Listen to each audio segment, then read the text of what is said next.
साथियों नमस्कार, जय हिंद, जय भारत, जय छत्तीसगढ़। मैं अरुण सिंह सिसोदिया, जो कि एक फौजी परिवार से हूं और स्वयं फौजी हूं। मेरे पिताजी ने सेना में सेवाएं दी। मेरा पुत्र वर्तमान में सेना में सेवा दे रहा है। मैं आज के हालात को लेकर बहुत व्यथित हूं, चिंतित हूं और आने वाली पीढ़ियों के भविष्य को लेकर भयभीत भी हूँ।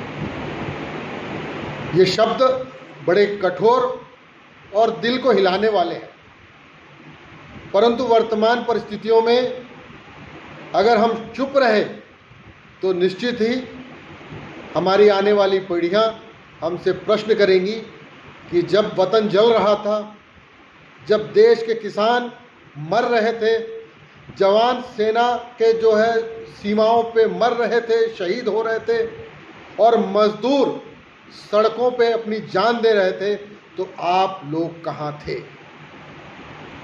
साथ ही साथ मैं कांग्रेस पार्टी का छत्तीसगढ़ का प्रदेश महासचिव की हैसियत से भी कांग्रेस पार्टी की विचारधारा को भी आम जनमानस तक पहुंचाना चाहूँगा।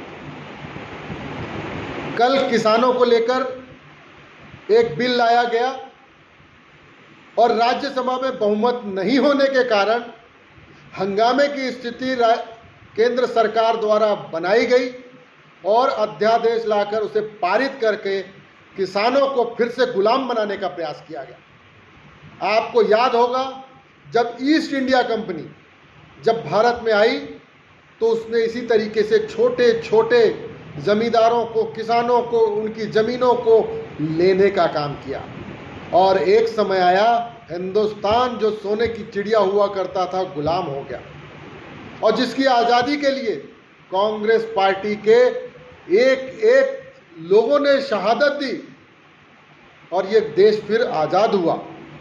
इंदिरा गांधी जी ने, नेहरू जी ने, लाल बहादुर शास्त्री जी ने, डॉक्टर राजेंद्र प्रसाद जी ने, अंबेडकर जी ने और से बड़े महात्मा गांधी जी ने अपने देश के लिए जो नींव रखी और जिसका परिणाम था कि इन 70 वर्षों में भारत एक एक सीढ़ी दर सीढ़ी चढ़ते हुए एक सशक्त और समृद्ध राष्ट्र की गिनती में आने लगा।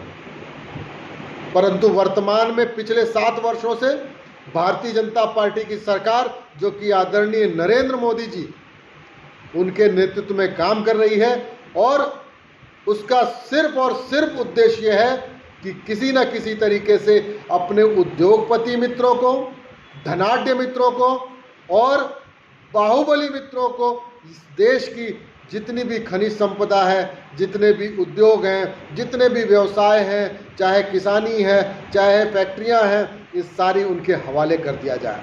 और उसके पीछे का सिर्फ और सिर्फ एकमात्र कारण है कि गुजरात का मुख्यमंत्री रहते और उसके बाद भारत का प्रधानमंत्री बनने के लिए जो इन्वेस्टमेंट इनके बड़े उद्योगपति मित्रों ने किया था, उनका कर्जा चुका रहे हैं। बड़ी घृणा होती है, बड़ी लज्जा आती है और बड़ा ही मन में आक्रोश उत्पन्न होता है कि ये भारतीय जनता पार्टी की सरकार आज देश के एक एक इंच जमीन को, एक एक मजदूर को, एक एक किसान को, एक एक छोटे व्यापारी को और साथ ही साथ सेना की जवानों की शहादत के ऊपर राजनीति करके सिर्फ और सिर्फ सत्ता हथियाने का काम कर रही है। आप सोचिए, मैं नहीं कहता या मैं नहीं मानता इस चीज़ को कि मैं एक अकेला कहने से ही ऐसी स्थिति आप मान लीजिए। आप आत्म आकलन करिए।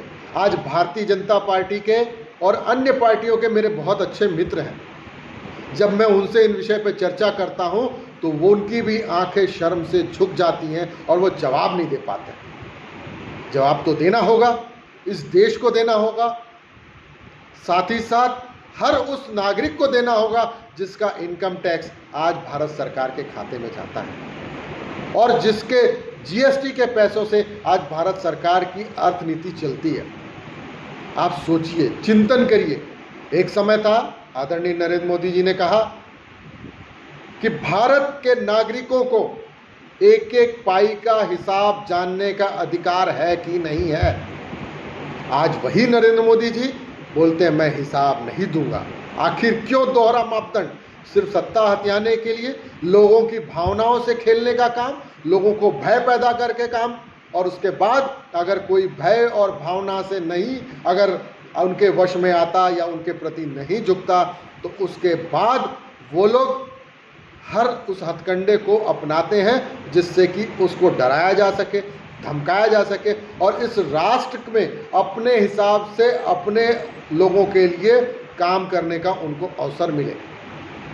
आइए साथियों, चिंतन करें, मनन करें और इस देश की मट्टी की सौगंध खाकर सही को सही कहने का मादा पैदा करें और गलत को गलत कहने का मादा पैदा करें, चाहे वो कोई भी पार्टी की सरकार हो, भारतीय जनता पार्टी की हो, कांग्रेस की हो। लेकिन वतन सबसे बड़ा होगा तभी जतन सबसे बड़ा होगा और तब जाके ये चमन सबसे बड़ा होगा, तब इस देश में अमन सबसे बड़ा होगा।